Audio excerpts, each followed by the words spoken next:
Praise lord, హల్లెలూయా. దేవుని నామానికి స్తోత్రాలు. మీ అందరికీ నా వందనాలు తెలియజేస్తున్నాను. ఈ దినం కొరకు దేవుడు సిద్ధపరిచినటువంటి మాటలు. ప్రియ సహోదరి సహోదరుడా, నేడు మన భారతదేశంలో కొంతమంది ధనికులైనటువంటి వారు వారి యొక్క గృహాల్లో అత్యాధునికమైనటువంటి ఆటోమేటిక్ లైట్ సిస్టమ్ పెట్టించుకుంటున్నారు. మరి అది విదేశాలకు చెందినటువంటి టెక్నాలజీ. కానీ మన భారతదేశంలో కూడా కొంతమంది అయితే కనుక ఈ టెక్నాలజీని వారి గృహాల్లో అయితే కనుక పెట్టించుకుంటున్నారు. అది ఏంటి అని అంటే కనుక మనిషి యొక్క ప్రమేయం లేకుండానే ఎప్పుడైతే ఆ యొక్క ఇంటిలోనికి అడుగు పెడతారో ఆ ఇంటిలో ఉన్న లైట్స్ ఆన్ అవుతాయి. ఏ గదిలో అడుగు పెడితే ఆ గదిలో ఉన్నటువంటి లైట్స్ ఆన్ అవుతాయి. ఆ గదిలో నుండి ఆ వ్యక్తి బయటికి వచ్చేసారనంటే కనుక ఆటోమేటిక్గా లైట్స్ ఆఫ్ అయిపోతాయి.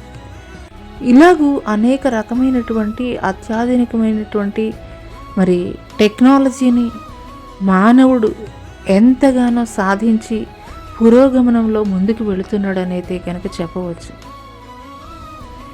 ఒక మానవుని సహాయం లేకుండా ఒక మానవుడి యొక్క ప్రజెన్స్, ఒక వ్యక్తి యొక్క ప్రజెన్స్ గ్రహించుకున్నటువంటి ఆ యొక్క లైట్స్ ఆటోమేటిక్గా వెలుగుతున్నాయి. స్విచ్చెస్ ఏమీ కూడాను వేయకుండానే ఒక మానవుడే ఇంత గొప్ప జ్ఞానం కలిగి ఉన్నప్పుడు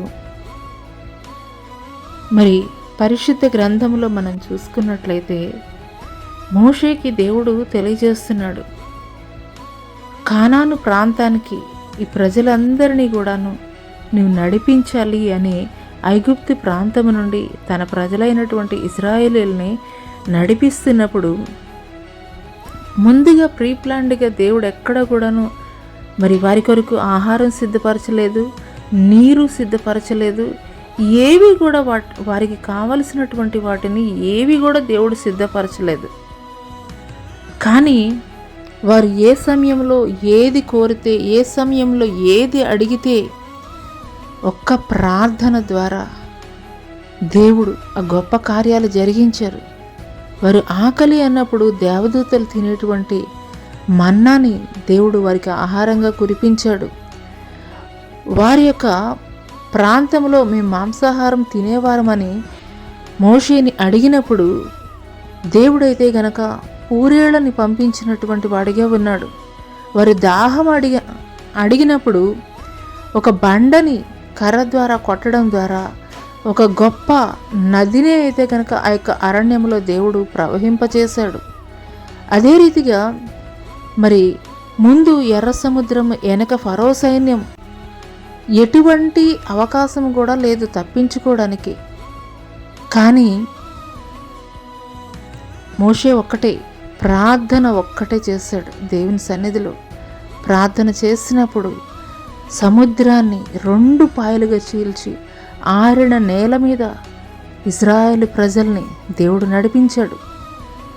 ఈ ప్రయాణం అంతటిలో కూడాను దేవుడు ఎక్కడా కూడా వారి కొరకు ముందుగా ఆహారం సిద్ధపరచలేదు, ముందుగా వారి కొరకు షెల్టర్స్ సిద్ధపరచలేదు, ముందుగా వారి కొరకు నీటిని సిద్ధపరచలేదు. కానీ ఎప్పుడైతే వారు ఆ ప్రయాణానికి సిద్ధమయ్యారో, ఎప్పుడైతే వారు ఆ ప్రయాణాన్ని కొనసాగించారో, ఆ ప్రయాణానికి కావలసినటువంటి సమస్తాన్ని కూడాను ఎప్పుడైతే వారు అడుగుతున్నారో వారి కొరకు దేవుడు సమకూరుస్తూ వచ్చాడు. ఈ మాటలు వింటున్నటువంటి ప్రియ సహోదరి సహోదరుడా, ప్రస్తుతం నీ జీవితంలో నీ ఎదురుగా ఏది కూడాను దేవుడు నీకు ఇస్తానన్నటువంటి బహుమానం కానీ వాగ్దానం కానీ ఏది కూడా నీ కళ్ళకి కనపడకపోవచ్చు. అట్లా అని చెప్పి నువ్వు అక్కడే ఆగిపోయినట్లయితే గనక దేవుడిచ్చేటువంటి ఆశీర్వాదం నువ్వు పొందుకోలేవు.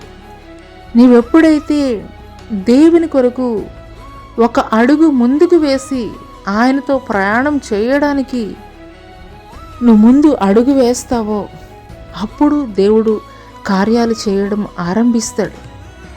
హల్లెలూయా.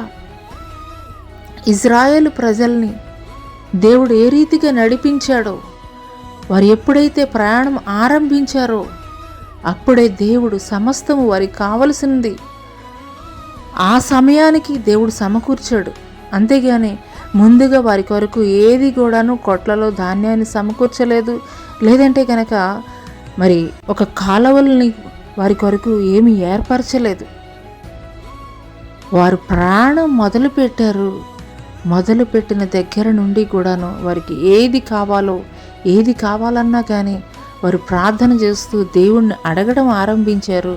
ఎప్పుడైతే వారు అడగడం ప్రారంభించారో దేవుడు కార్యాలు చెయ్యడం కూడా ఆరంభించారు.